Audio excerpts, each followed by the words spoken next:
Amerika kalah, Israel dan negara Arab itu tidak setuju dengan kemenangan Hamas ini. Oh, karena keras kali ya, lebih keras dari Fatah. Ya karena memang Hamas itu adalah lebih tegas perjuangannya. Lebih tegas, ya. Jadi ketika menang Hamas ditolak oleh Fatah, ditolak oleh Israel, ditolak oleh Barat. Jadi disitulah kemudian demokrasi telah dihancurkan oleh Amerika Serikat. Dan dia mengatakan bahwa Palestina itu tidak akan pernah damai karena dia macam ada political game gitu yang sampai akhir zaman katanya begitu gitu tesis.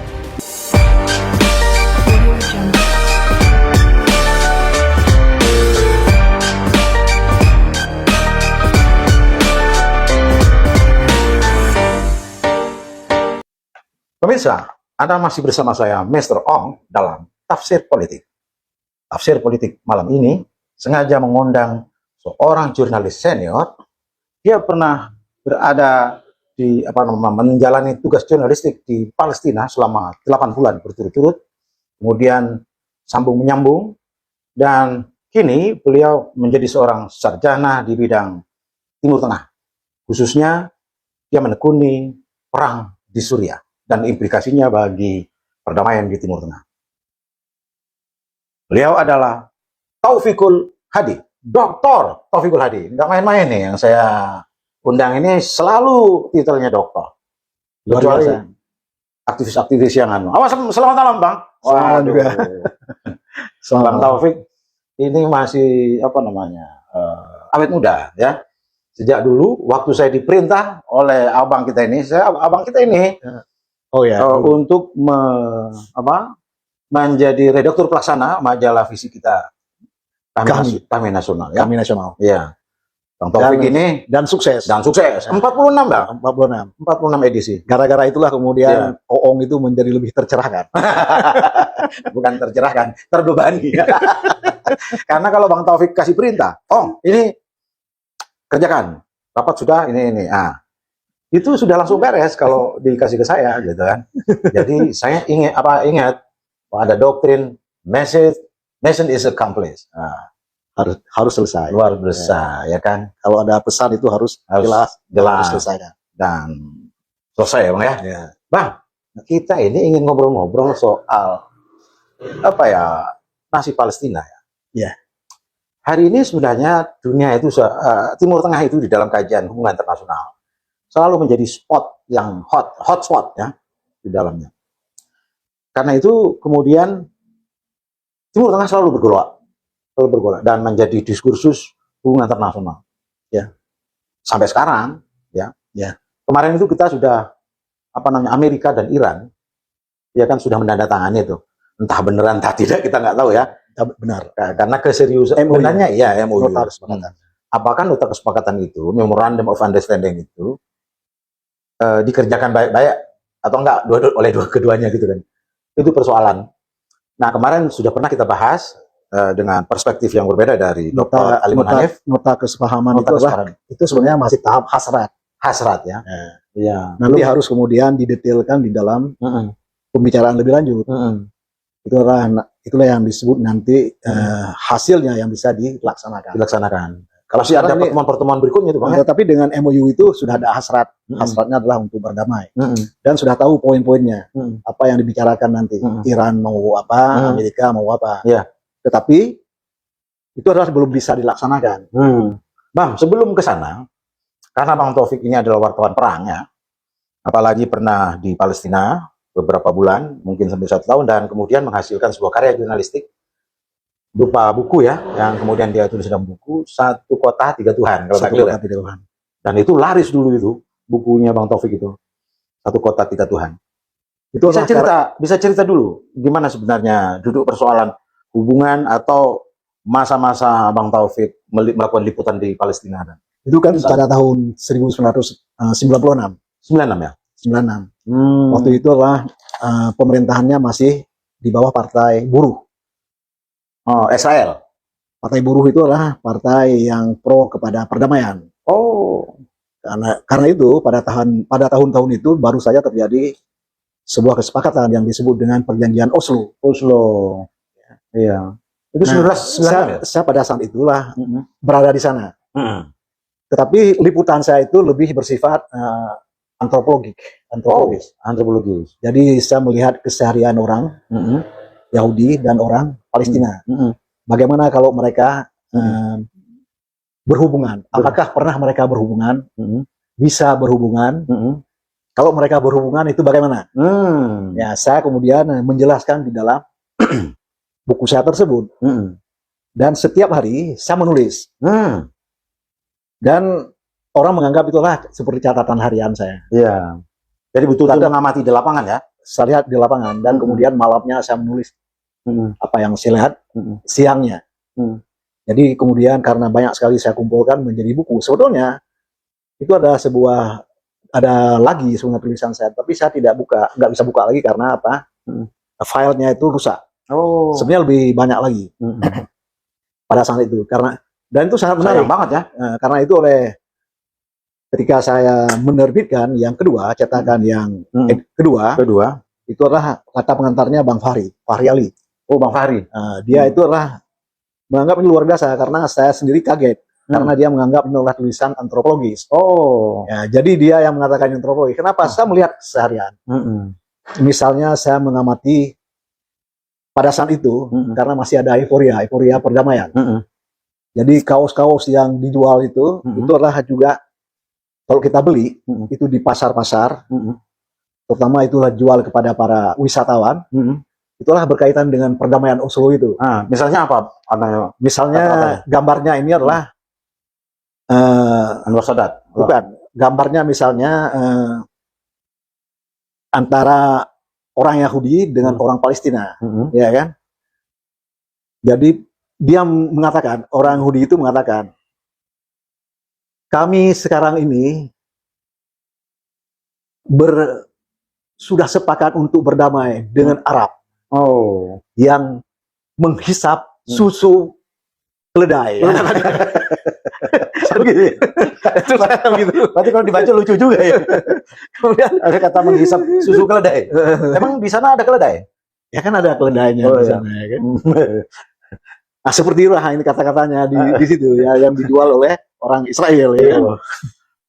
Lantas ada orang Eropa di situ gambarnya, tampangnya. Coba lihat bagaimana perspektif perdamaian ala Arab dan Israel. Ya begitu-begitulah. Ya, jadi lucu ya. Jadi kemudian saya juga bertanya bagaimana hubungannya, apakah ada antara orang Arab dengan Israel. Karena ketika saya tinggal di sebuah apartemen, di bawahnya itu ada sebuah tempat pencucian pakaian, laundry. Laundry itu punya orang Yahudi, ya kan? Ketika saya membawa baju saya ke sana, itu yang terima orang Arab. Jadi yang bekerja di situ orang Arab, ya kan? Pemiliknya Yahudi. Pemiliknya orang Yahudi. Nah, hasil alam seperti kurma dan sebagainya yang ada di tepi barat, ya. di daerah Palestina. Tinggi Golan, bukan ya. Di tepi barat. Ya. West Bank, ya. West Bank. Dan di tempat-tempat lain kan ada kurma. Yeah. Dan kemudian ada industri lain, misalnya seperti industri garmen dan sebagainya. Itu milik Israel. Itu biasanya miliknya, modalnya dari Israel. Tetapi letaknya itu adalah di tepi barat, di daerah Palestina. Jadi modalnya boleh saja itu adalah mereka patungan. Nanti yang ngambil garmen itu adalah orang Yahudi, dibawa ke daerah lain. Jadi sebenarnya sudah terjadi kerjasama ya? Ada kerjasama yang baik ya itu antara Palestina Yahudi. Sudah ada kerjasama pada saat itu, ya kan? Tetapi yang menarik bagaimana kerjasama itu kan kerjasama yang baik. Tetapi ada kerjasama juga sebetulnya di antara mereka adalah kerjasama gelap. Misalnya begini. Misalnya kalau mobil dicuri, kemana dijual? Karena kan Israelnya kan kecil saja, ya kan? Itu dijualnya bukan di Israel atau di Palestina, tetapi itu dijual ke negara Arab, biasanya ke Yordania. Tetapi bagaimana menjual ke sana? Karena itu adalah pencuri. Israel bekerja sama dengan pencuri Palestina. Pencuri Palestina. Jadi kalau mereka itu adalah mencuri mobil, ya kan? Kemudian dengan cepat mereka memberikan kepada rekan mereka sesama pencuri orang Palestina. Orang Palestina itulah yang bawa ke Yordania. Jadi aman ya, ada aman. Bukan hanya itu, ada juga. Jadi penadahnya di Yordania. Penadahnya di Yordania. Menarik.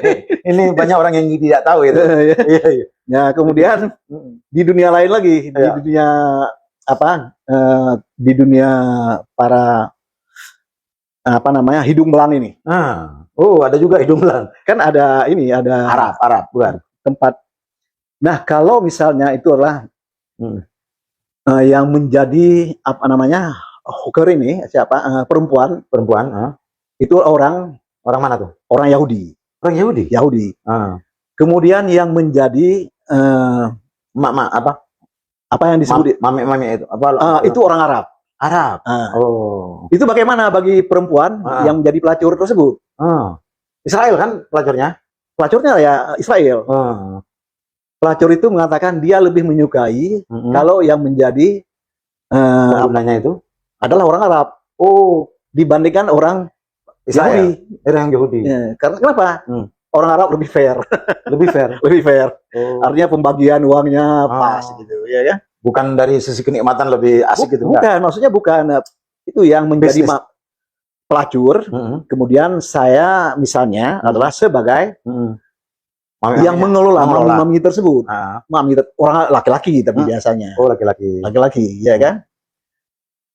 Jadi tempat pelacuran dikelola oleh orang Arab. Dengan tempat pelacuran dikelola oleh orang Yahudi. Pelacur lebih Yahudi ini lebih senang dikelola oleh orang Arab. Orang Arab lebih fair pembagiannya. Lebih fair. Jadi kalau orang Yahudi persoalan itu pun dia tidak jujur.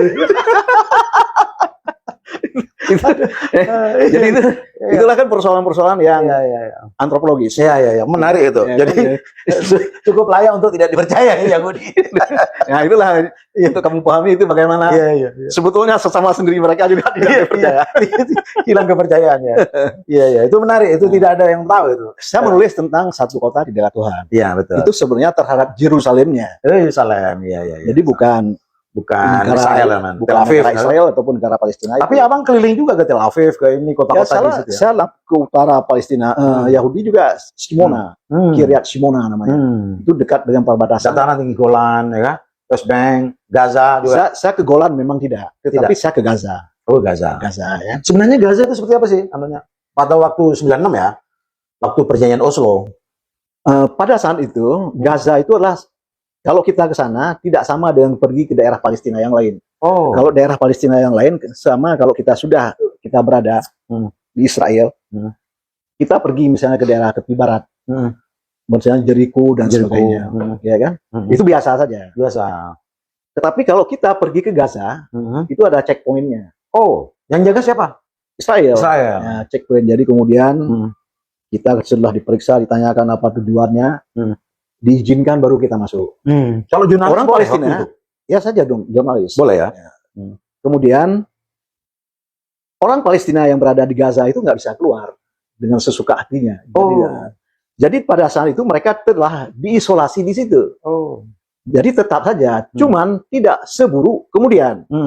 Masih ada mereka itu masih diberikan jatah dan sebagainya. Dan kita ketahui bahwa setelah perjanjian Oslo, Palestina itu adalah menjadi sebuah negara, ya kan? Dengan presiden pertama adalah Yasser Arafat, ya kan? Tetapi negara Palestina tersebut tidak disebut State of Palestine. Apa namanya? Tetapi disebut adalah Palestinian Authority. PLO ya? Bukan. Palestinian Authority itu adalah Palestinian Authority ya? Negara Palestina sementara. Ya, kita terjemahkan negara Palestina sementara. Kenapa? Otoritas negara Palestina. Karena negara tersebut dia tidak memiliki mata uang sendiri dan tidak ada angkatan bersenjata. Jadi mereka ikut Israel semua. Uangnya uang Israel. Apa namanya? Shekel. Jadi kalau kita rupiah, kalau di sana shekel namanya. Shekel. Ya. Angkatan bersenjata tidak diperkenalkan. Jadi yang ada adalah polisi. Karena itulah disebut negara setengah-setengah. Oh ya. Disebut negara, tetapi tidak ada tentara, tidak ada Tidak mata ada. uang. Yang ada polisi ya. Dunia internasional itu dalam perjanjian tersebut sepakat untuk membantu Palestina. Jadi negara-negara Arab itu, kemudian negara-negara Eropa, itulah memberikan iuran. Oh. Karena kenapa? Karena mereka itu kan tidak ada bank, tidak ada apapun, ya kan? Aktivitas Jadi, ekonomi bagaimana itu Palestina waktu itu? sebetulnya Jalan aja. jalan seperti itu.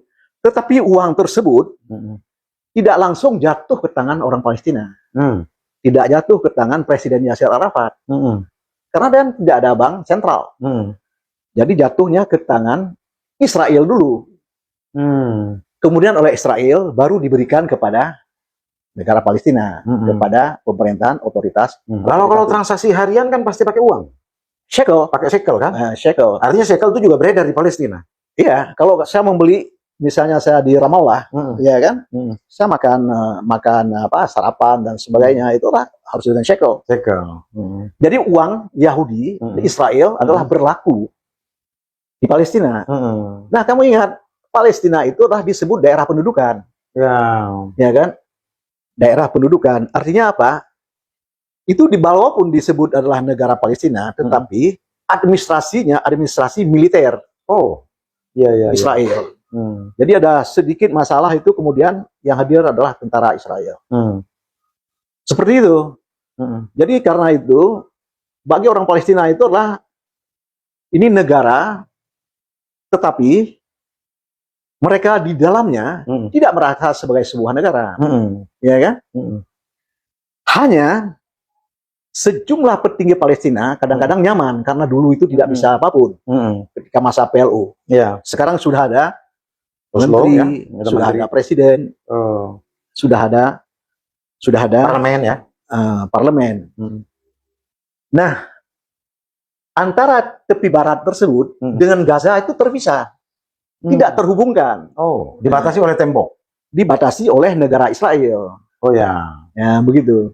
Jadi kalau kita mau Gaza, itu harus melewati negara Israel.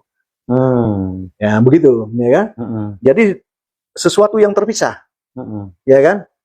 Entitas yang sama, tetapi areanya terpisah. Apa motivasi Israel pada waktu itu? Bukan, memang adalah letaknya seperti itu. Ya kan?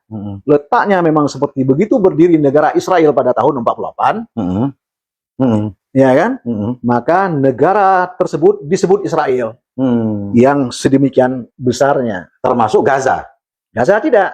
Gaza tidak. Tidak. Tapi Gaza di luar. Ditutup. Harus melalui Israel.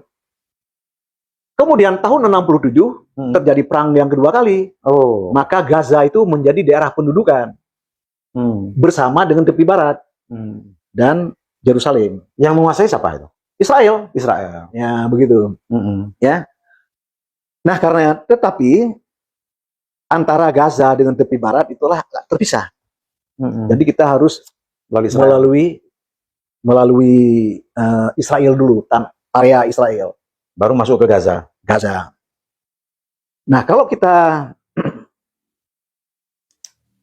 lihat Gaza seperti itu, di sebuah jalur begitu, maka dengan demikian Gaza itu dengan mudah bisa diisolasi oleh Israel ketika dia tidak suka. Nah, karena dia daerah terpisah, semula memang Yasser Arafat itulah bermarkas itu di Gaza City. Di Gaza City. Ya, ketika dia pulang, berdiri pemerintahan tersebut, dia berada di Gaza City. Tetapi kita ketahui kemudian Yasser Arafat meninggal. Ya kan? Meninggal, ada yang mengatakan dia diracun. Setelah itu terjadi pemilihan umum. Pemilihan umum sudah ada sebuah situasi di mana orang Gaza dengan orang tepi barat itu sudah berbeda cara pandang terhadap negaranya. Orang di tepi barat itu adalah lebih merasa nyaman bekerja sama dengan Israel. Orang di Gaza ini dia makin merasa tidak nyaman dengan Israel. Ya kan? Maka partai politik pun juga lama-lama berbeda. Diterima. Di tepi barat lebih berkembang itu partainya Yasser Arafat.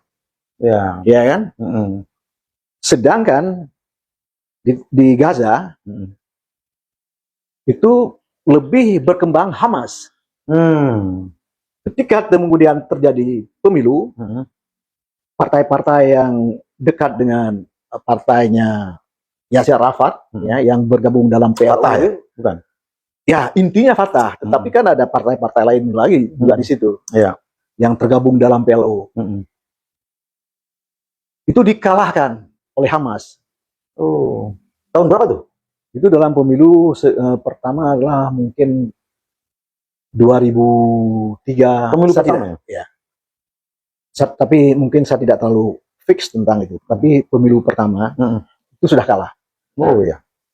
Dan ketika kalah, Israel dan negara Arab itu tidak setuju dengan kemenangan Hamas ini. Oh, karena keras kali ya, lebih keras dari Fatah. Ya karena memang Hamas itu adalah lebih tegas perjuangannya. Ya. Ya. Kalau ini kan tidak, ini kan Sebenarnya kolaborator. lebih bagus mana dikasih kredit lebih tegas atau lebih keras dalam konteks itu terhadap Israel? Sebetulnya itu tidak terlalu relevan, tegas atau tidak tegas. Tetapi seharusnya orang Palestina itu adalah bersatu. Bersatu ya. Bersatu. Tetapi ini tidak bersatu. Antara orang di tepi barat itu dengan orang Gaza itu adalah berbeda cara pandangnya terhadap negaranya ya, terhadap Israel. Terhadap Israel. Okay. Orang di tepi barat itu yang kemudian Hamas itu mengatakan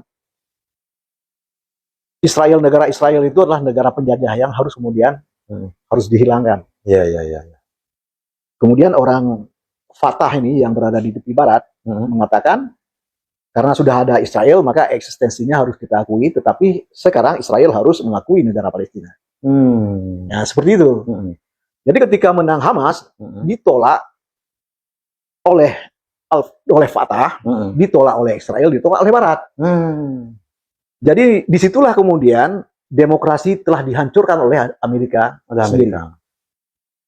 Sebetulnya kalau mereka sudah menang, sebenarnya berikan hak kepada mereka untuk memimpin, ya kan? Tapi ini tidak. Sudah itu. Karena dia ditolak, dia tidak kemudian bisa memimpin. Padahal dia sudah menang di dalam pemilu yang demokratis dan adil. Ya kan? Entitas Hamas kemudian semakin diisolasi. Dan Gaza itulah menjadi penjara. Penjara alam yang sangat besar. Yang beratapkan langit.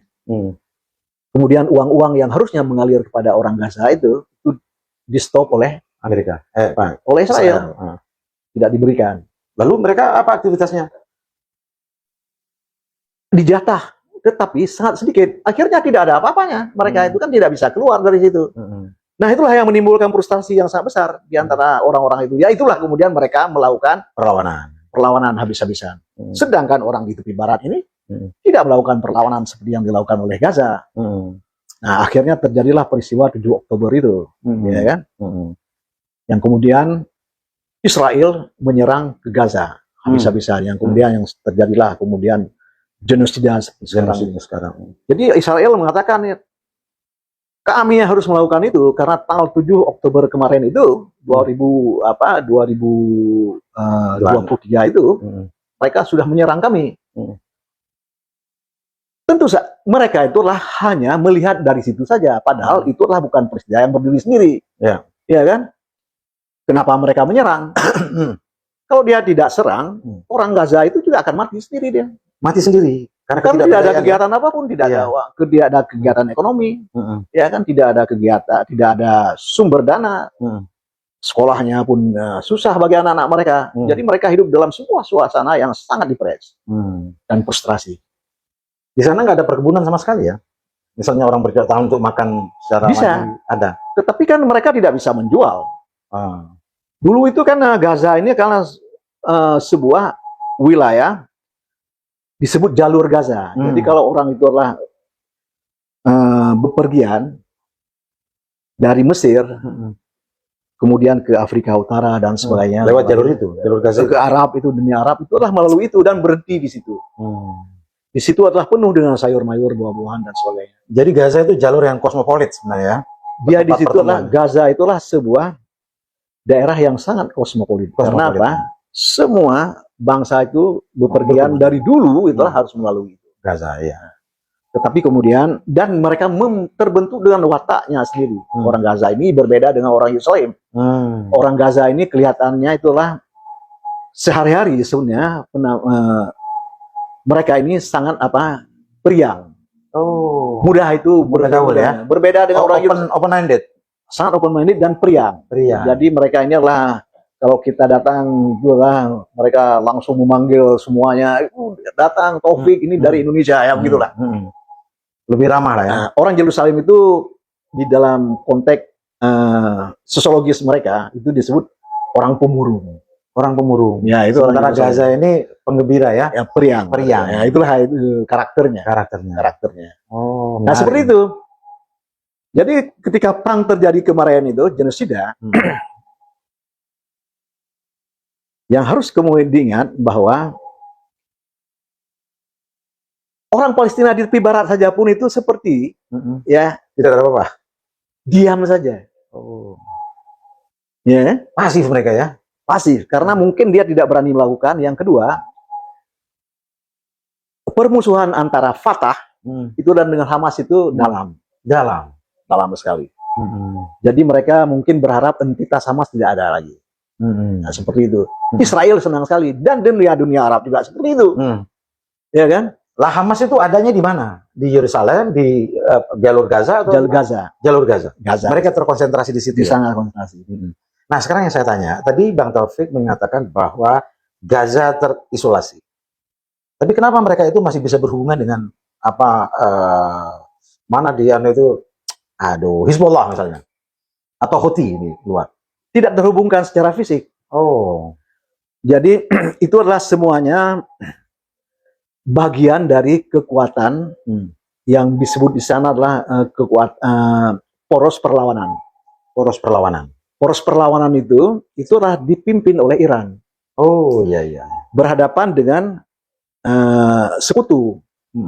Amerika ya. Sekutu Amerika. Itulah sekutu Amerika, itulah kekuatan tradisional. Terutama adalah negara-negara kerajaan. Ya kan? Itu adalah semuanya itu berada di dalam sekutu plus kemudian Mesir dan sebagainya, ya kan? Kelompok perlawanan itu hanya ada satu negara, yang lain itulah bukan berbentuk negara, tapi itu adalah aktor organisasi. Yang satu negara siapa? Iran. Iran. Jadi dulu ada Suriah. Iya, Suriah. Dulu adalah ada Iran, ada Suriah. Kemudian aktor non-negara yang menjadi anggota dari poros perlawanan ini adalah Hamas, Houthi, Hizbollah. Houthi ini, Hizbollah ini adalah Syiah. Syiah Imamiyah. Ya. Syiah 12 imam. Houthi ini dia adalah Syiah juga. Tetapi ini adalah berbeda dengan Syiah di Iran. Ya kan? Kemudian kalau Hamas ini adalah Houthi itu lebih lunak nggak dengan dengan Imam 12 ini? Dengan Hizbollah. Sebetulnya adalah Houthi ini dia adalah lebih dekat dengan kaum Sunni. Dengan kaum muslimin. Sunni. Sunni ya. Dia berbeda sedikit pandangan politiknya dengan Syiah Imamiyah. Ya. Tetapi Syiah Houthi ini dia ini lebih dekat dengan Sunni cara pandangnya dan sebagainya. Tetapi dia berhadapan dengan Israel sama kerasnya dengan Hizbollah. Ya. Dan kemudian Hamas. Hamas ini juga organisasi. Jadi bukan aktor negara. Jadi aktor non negara. Non state actor ya. Jadi itulah. Jadi mereka terhubungkan tidak secara fisik saling berkunjung. Tetapi mereka terhubungkan ya kan di komunikasi mereka di dalam poros tersebut. Ya, seperti itu. Apakah ada anasir di Irak misalnya? Kan mereka sebenarnya Syiah, ya kan, mayoritas penduduknya. Ada nggak anasir dari Irak itu yang kemudian membentuk organisasi serupa yang tergabung dengan poros perlawanan itu? Ada. Cuman tidak terlalu menonjol. Jadi begini, Irak itulah sebuah contoh lain tentang kekalahan Amerika. Oh, Yang pertama, maksudnya gimana? Contoh? mereka itulah menumbangkan Saddam Hussein. Oh iya, iya. Untuk menggantikan rejim, mereka Ya. menumbangkan Saddam Hussein. Ya. Kemudian demikian, negara Irak itu adalah menjadi Boneka mereka. boneka mereka. Nah, Tapi Saddam Hussein ini adalah Sunni. Saddam Hussein di sini, iya. Sunni, ya kan? Dari Tikrit ya. Nah, Sunni itu di sana hanya 40%, 60% itulah Syiah. Nah, Syiah waktu itulah anti kepada Saddam Hussein, ya kan? Ditafsirkan oleh Amerika, kalau kita membantu Syiah, maka Syiah itu akan bergabung dengan Amerika. Irak tersebut akan dipimpin oleh Syiah dan akan berada di dalam orbit Amerika. Ternyata mereka itulah justru dekat dengan Iran, ya kan? Iya. Jadi negara tersebut, ya kan, perdana menterinya orang Syiah itu adalah menjadi sekutu Iran terakhirnya. Sekarang ini dia diganti, Syiah lain. Syiah ini lebih melalui intervensi Amerika, maka terpilihlah seorang perdana menteri baru yang dianggap adalah pro Amerika. Jadi sekarang Syiah ini adalah sudah dinetralisirkan. Kalau dulu adalah lebih dekat dengan Iran, sekarang perdana menteri ini berusaha untuk mendekatkan diri dengan Amerika. Tetapi di dalam tubuh Irak sendiri, dalam masyarakat Syiah itu sendiri, itu adalah kelompok-kelompok sendiri lagi. Nah, kelompok itu sebagian itulah masih dekat dengan Iran. Iya. Jadi simbolitas presidennya ke Amerika. Presidennya ini begini, ini adalah middle powernya itu. Amerika Syiah ini adalah menganut sebuah model pembagian kekuasaan yang disebut dengan confessionalism. Nah, confessionalism. Sama seperti yang terjadi di Lebanon sekarang. Jadi orang Syiah dia 60% atau 55%. Jadi pembagian ya. Nah, kemudian itulah berdasarkan agama. Sunni itulah mungkin sekitar 45%. Tapi Sunni ini dia terbagi dua antara orang Arab dengan orang Kurdi. Oh, ya. Kurdi lebih kecil, ya kan?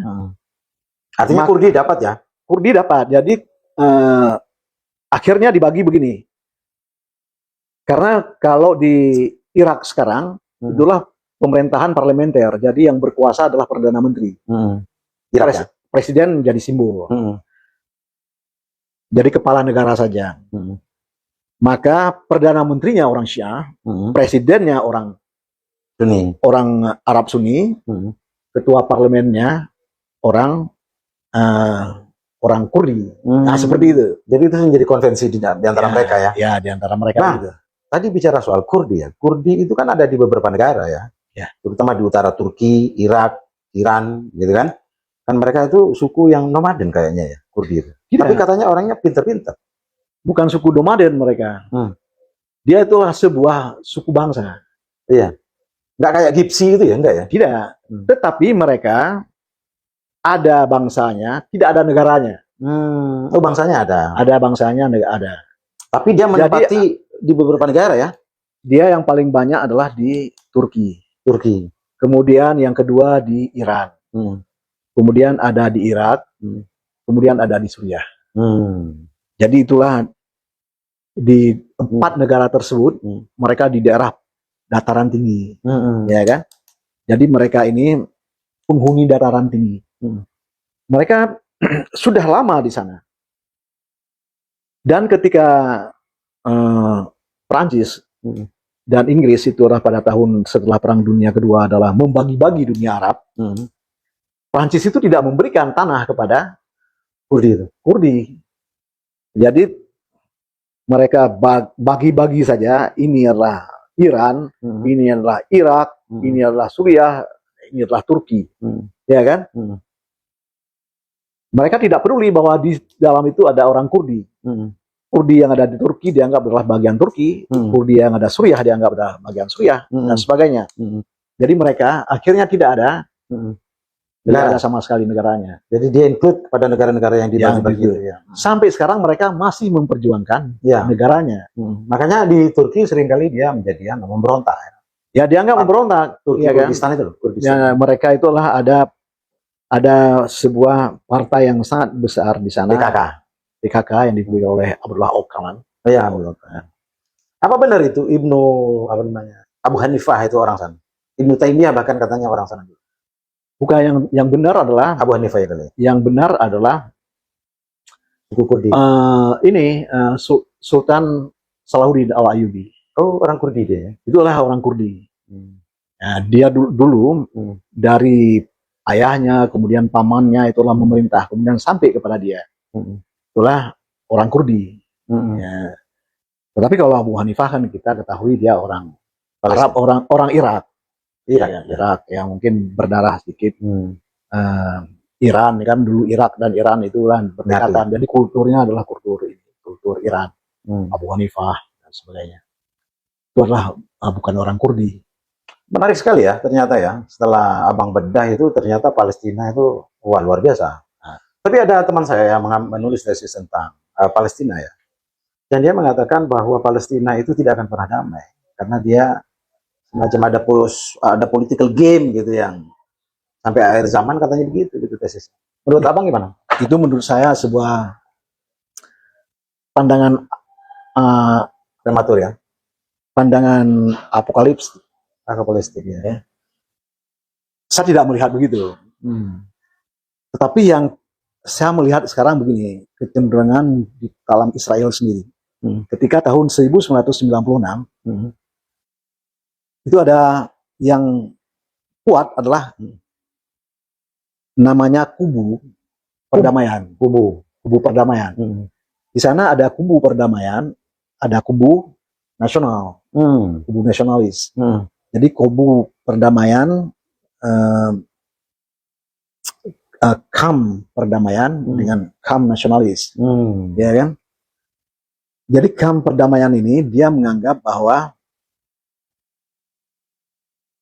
eksistensi Israel itu akan ditentukan oleh hubungan yang damai dengan tetangga, ya kan?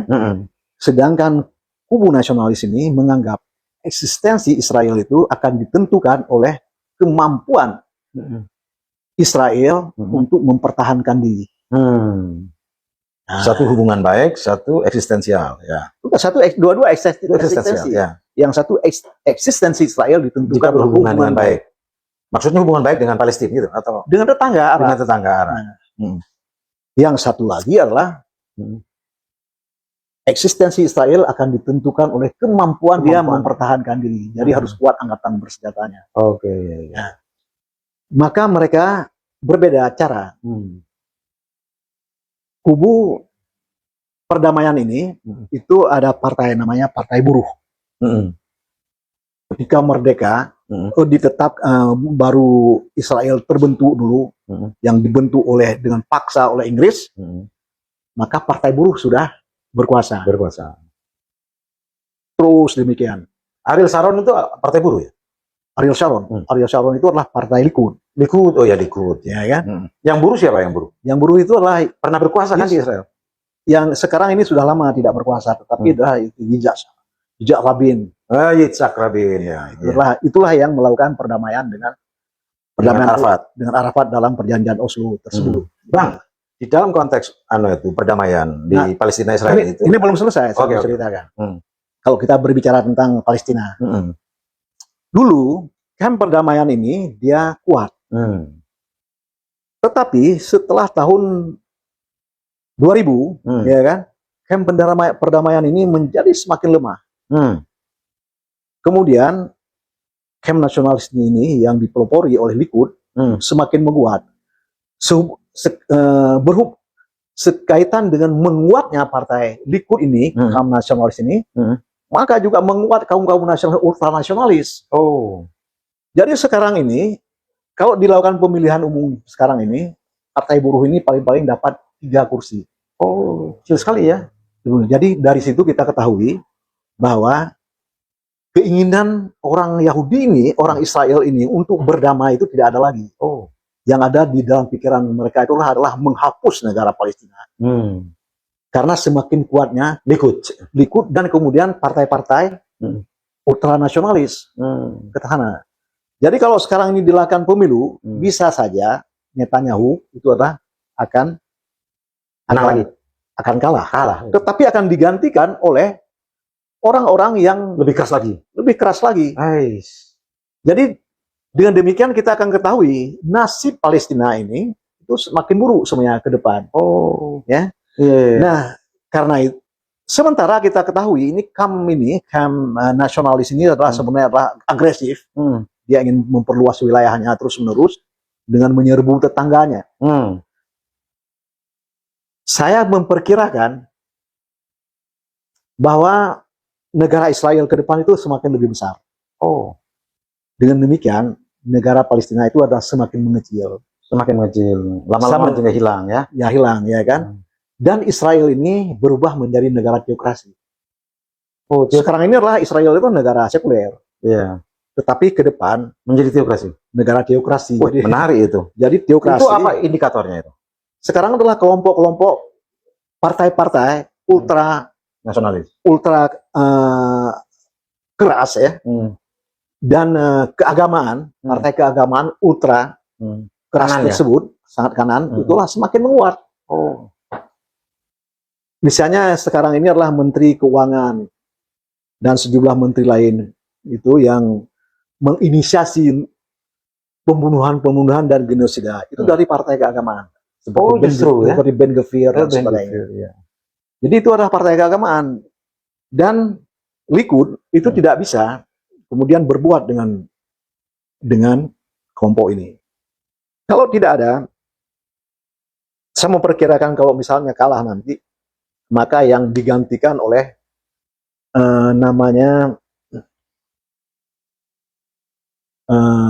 mungkin Naftali Bennett.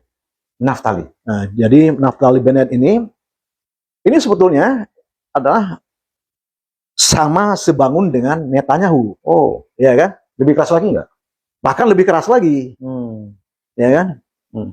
Dia ini adalah cuma sekarang ini adalah tidak bagus hubungan dengan Netanyahu. Jadi pengkritik terhadap Apa masalah? karena dia menganggap bahwa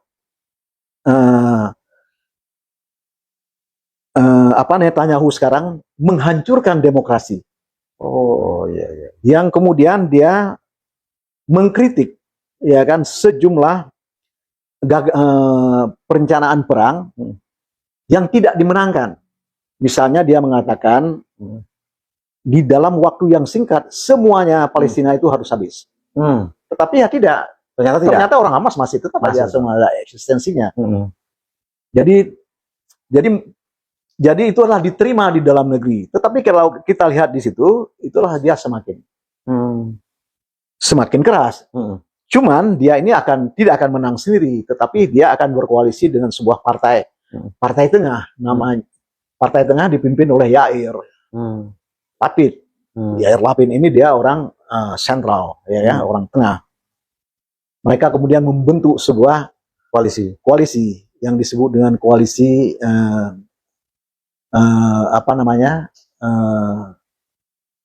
bersama, ya, koalisi bersama.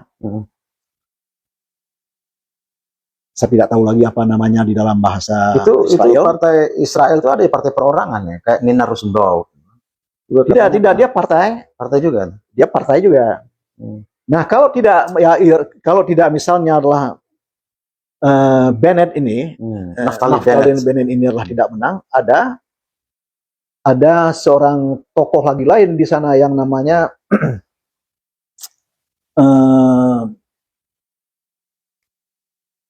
Eisenkot ini adalah seorang jenderal. Anaknya terbunuh di Gaza. Waktu perang itu. Kemarin. Jadi dia menjadi sangat terkenal, ya kan? Dia berkeinginan dia adalah apabila dia menjadi perdana menteri, maka dia akan melancarkan perang secara tidak konvensional untuk mengalahkan orang Palestina. Jadi dari situ kita ketahui bahwa pemimpin-pemimpin yang akan hadir ke sana yang menjadi lawan kuat daripada Palestina, dari Netanyahu, itu orang-orang garis keras semuanya. Iya. Ya kan? Kalau begitu tertutup sama sekali kemungkinan perdamaian di Timur Tengah. Nah, persoalan itu persoalan lain.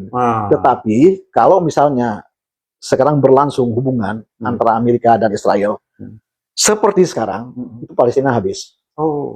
Tetapi apabila ada perubahan di Amerika, seperti sikap daripada Wapres Amerika sekarang ini, Vance, jadi Vance, ya.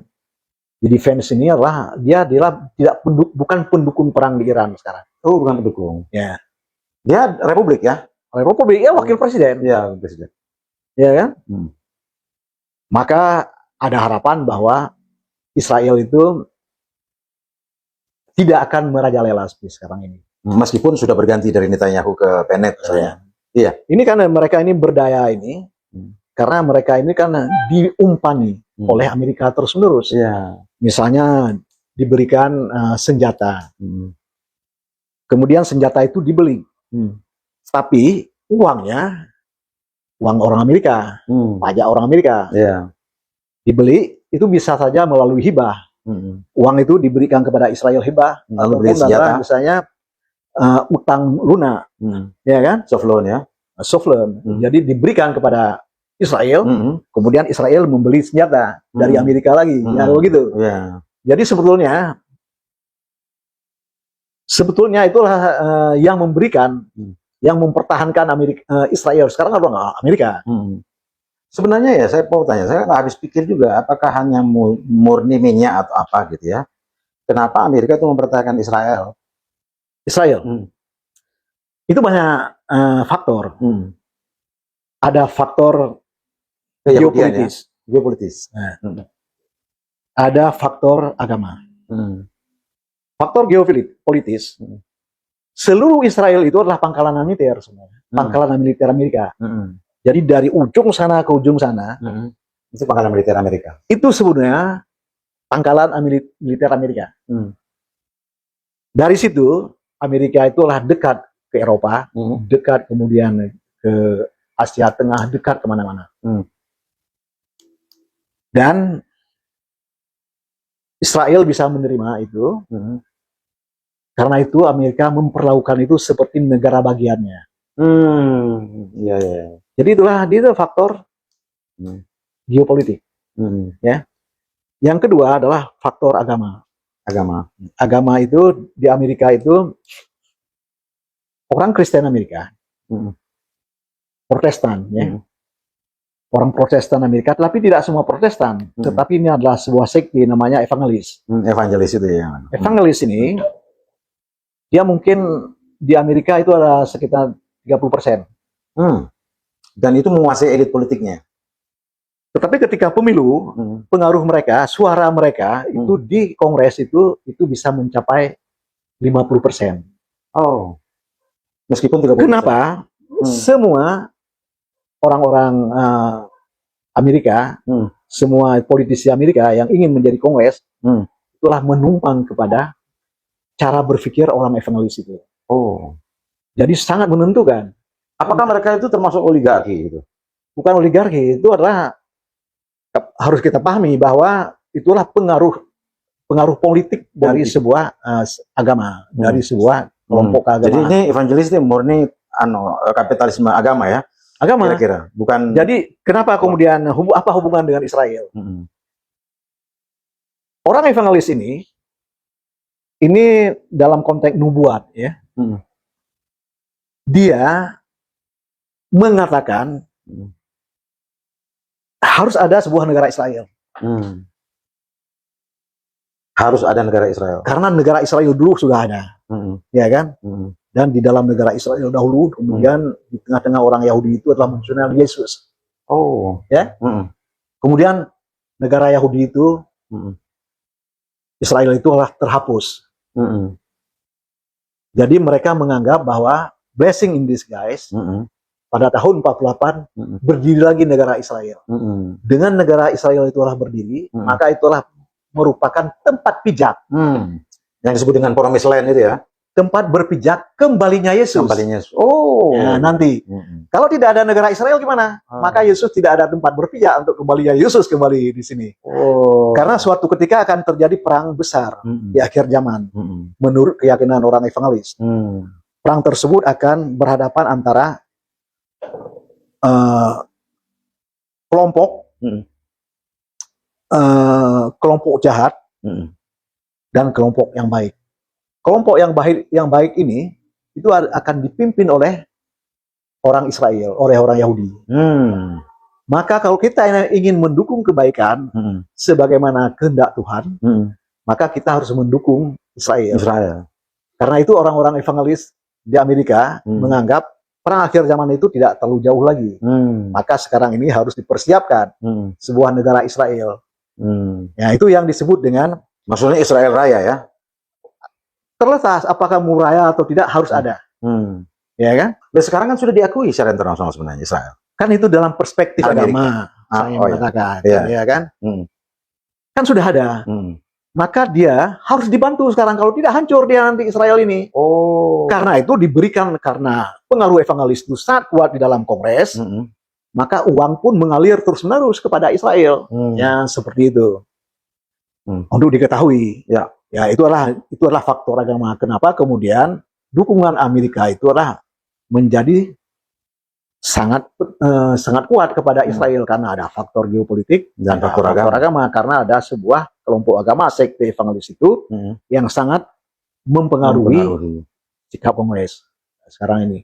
Walaupun kemudian seperti Trump itu adalah bukan evangelis, tetapi dia sangat hati-hati kepada evangelis. Ya, kalau itu adalah MAGA sekarang itu sangat dipengaruhi oleh dukungan evangelis tersebut. Nah, jadi dia tidak berani macam-macam. Walaupun dia berbicara itu ngawur, tapi dia mempertimbangkan kekuatan evangelis ini tersebut. Masih kuat sekali di sana kan? Ya, sangat kuat. Nah, seperti itulah gitu. Ya, Bang, dari penjelasan Bang Taufik tadi, tergambar sudah ya bahwa harapan umat Islam bagi berdiri negara Palestina itu, atau Palestina yang lebih baik dalam konteks hubungan di sana antara Israel dan ini, itu jauh panggang dari api rasanya. Ya, begini, kehendak dari masyarakat yang peduli terhadap kemanusiaan, karena dia bukan persoalan agama. Ya kan, apa yang terjadi di Israel itulah persoalan politik. Ya kan, ada yang tertindas, ada yang dibunuh dan sebagainya. Itulah persoalan-persoalan kemanusiaan. Dan kemudian tanah tersebut adalah tanah orang Palestina. Ya kan, bukan tanah Israel. Israel itu tidak muncul namanya sebelum 48. Ya kan? Itu adalah yang disebut, orang mengatakan tidak ada negara Palestina sebelumnya. Tidak benar. Tidak benar ya. Karena pada tahun sebelum 48 itu ada mandat diberikan oleh LBB, Liga Bangsa-Bangsa kepada Palestina, kepada Inggris. Ya. Dia pemegang mandat. Apa disebut mandat Palestina? Bukan mandat yang untuk Israel. Jadi siapa yang bilang tidak ada negara Palestina di sana? Ya kan? Ada. Itu berapa itu LBB ya? LBB itu kan sebelum PBB namanya LBB. Iya. Liga Bangsa-Bangsa. Kemudian karena Perang Dunia Pertama, LBB itu diganti dengan PBB, karena sudah tidak efektif lagi. Ya, sebelum 48 ya? Ya, sebelum 1948. 2010 mungkin ya. LBB itu? Apa namanya? Berarti PBB dong sudah? Ya, setelah 48 kan sudah, setelah 45 itu kan, kemudian baru sebelum 45 itu, 43 itu kan sudah berdiri PBB. Tapi sebelumnya itulah pada ketika terjadi perang dunia pertama itu adalah namanya LBB. LBB itu memberikan mandat kepada Inggris. Itu adalah disebut mandat Palestina. Jadi maksudnya di daerah Palestina itu diurus oleh Amerika. Diurus oleh Inggris ya. Jadi negara tersebut kemudian diperintah, Palestina itu diperintah oleh Inggris. Ketika dia memerintah Palestina itu, maka dia tiba-tiba dia bentuklah sebuah negara Yahudi di situ namanya Israel. Nah, begitu. Ya. Nah, Bang, ini kita sudah ada di apa namanya? Di akhir diskusi, Bang. Ya, karena kita poskesan ya, kita batasin lah ya kan. Ini cukup panjang juga. Cukup panjang juga dan sangat eksplanatif ya. Saya senang sekali ini Abang bisa memberikan apa semacam closing statement ya dari dialog ini agar kemudian pemirsa apa namanya tafsir politik kita mendapatkan pencerahan yang lebih sederhana gitu. Gimana sebenarnya kondisi kedua negara ini dan harapan untuk saya ingin mengatakan bahwa apa yang terjadi di Palestina sekarang itu bukan perang agama, tetapi adalah perang disebabkan ada penjajahan, penjajahan yang dilakukan oleh Inggris. Penjajahan itu dilakukan terhadap orang Palestina, ya kan? Orang Palestina kemudian membuat perlawanan. Perlawanan tersebut yang paling kuat dilakukan yang terakhir ini, mutakhir ini, kontemporer, itulah dilakukan oleh kaum Hamas yang berada di Gaza. Ya. Israel kemudian tidak senang, ya kan? Membalas mereka. Membalas, ingin menghancurkan, menghabis semua kan Hamas tersebut. Tetapi karena adalah kubu perdamaian itu sudah hancur di dalam Israel, internal Israel, kemudian yang muncul sekarang adalah kelompok ultranasionalis dan garis keras, maka mereka ini berharap semua orang Palestina itu terhapus dari muka bumi. Jadi mereka cara menghapusnya itulah melakukanlah genosida. Anak-anak itulah bukan dengan tidak sengaja, tetapi dengan sengaja disasar agar mereka itulah mati. Dengan demikian tidak ada bibit orang Palestina lagi ke depan. Jadi anak-anak Palestina sekarang kalau tidak mati, mereka kemudian menjadi cacat dan macam-macam. Kemudian kekurangan gizi dan sebagainya, ya kan? Jadi menjadi sangat-sangat menyedihkan Palestina ke depan. Ya, dalam kondisi yang demikian rupa antara orang Palestina juga itulah belum juga terjadi sebuah soliditas internal. Permusuhan di antara mereka di internal itu juga belum mereka bisa hapuskan, ya kan? Dan dunia Arab ini juga itu adalah semakin dekat dengan Amerika, artinya adalah semakin dekat dengan Israel. Jadi kita tidak bisa mengharap dari mereka, dari dunia Arab ini. Perang yang terakhir terjadi antara Amerika plus Israel berhadapan dengan Iran. Itulah yang memberikan sedikit harapan untuk eksistensi Palestina ke depan. Dan kita berharap ya perjuangan Iran, apakah langsung atau tidak langsung mereka menyebut Palestina itu tidak penting, tetapi Israel akan melihat ada kekuatan di samping dia yang setiap saat bisa akan memperlemah mereka. Bukan itulah kekuatan yang satu-satunya yang bisa membuat ekspansi militer Israel itu sedikit berhenti. Ya. Hanya Iran, tetapi lain tidak ada. Jangan kita berharap dari apapun, jangan berharap dari dunia Arab, ya kan? Jangan berharap, bahkan mungkin kalau kita kan terlalu jauh, ya kan? Kadang-kadang kita juga agak salah membaca perkembangannya, ya kan? Nah, sama seperti orang-orang lain melihat Iran.